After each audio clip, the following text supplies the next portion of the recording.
I grew up on the south side of Chicago. My family is a second generation, third generation immigrants. Working class family, and my dad worked his way through college in the steel mills in the south side of Chicago to get an engineering degree from Purdue University. I grew up in a small blue-collar town until I was 10.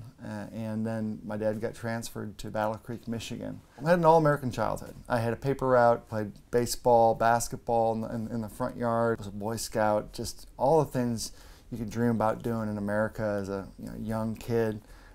Growing up in a safe place, I had the luxury of being around that thanks to my mom and dad. When I think back on it, I was always the kid that brought everybody together.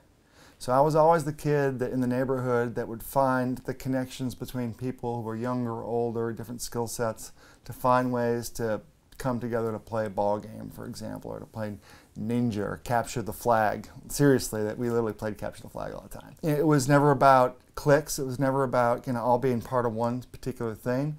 I didn't care about that. I knocked down those walls, and I really wanted just people to come together and experience things together. I mean, that's something that I've been doing all my life, whether it was in the Boy Scout troops or on the football teams or in the streets, playing pickup football or baseball. It's just trying to bring different groups of people together. Of course, I had best friends. I mean, you needed someone to come over and play Star Wars with, right?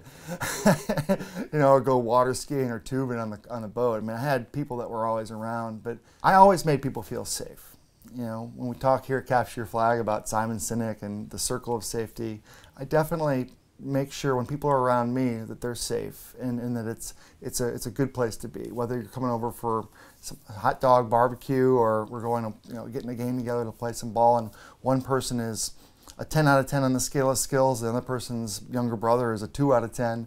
It's like we'll still all make it work out, because the important part is that we're together doing something.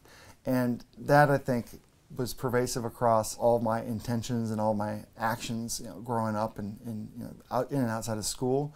And then progressively, as more diversity was added, in terms of age and skill set and gender and just ethnicity, you just, who cares? Let's just all get it together and have a good time or achieve something. And that has definitely been a through line in my life. What type of satisfaction did you gain out of creating that safety?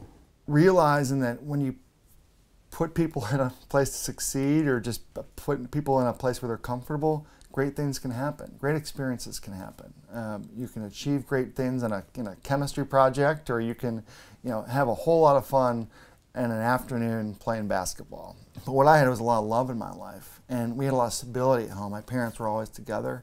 And that just allowed me to get out and to be, and to find energy and then bring back energy and maybe package it together a bit. That was, kind of created the baseline of how I lived my life and how I valued friendships and how I valued experiences. So it's almost like that environment that you had at home was so good that you wanted to help recreate it for others. I had a great environment at home, and I didn't know it at the time. You're oblivious when you're a kid, but it was just so loving and supportive, and that it gave me an opportunity to bring other people into it. Oh, do we need a place to do it? Let's do it over at my place, because I was given a supportive environment thanks to my parents. And that just allowed us to do more together, and from a friendship perspective as well as from a classmate perspective, and build deeper bonds and achieve greater things.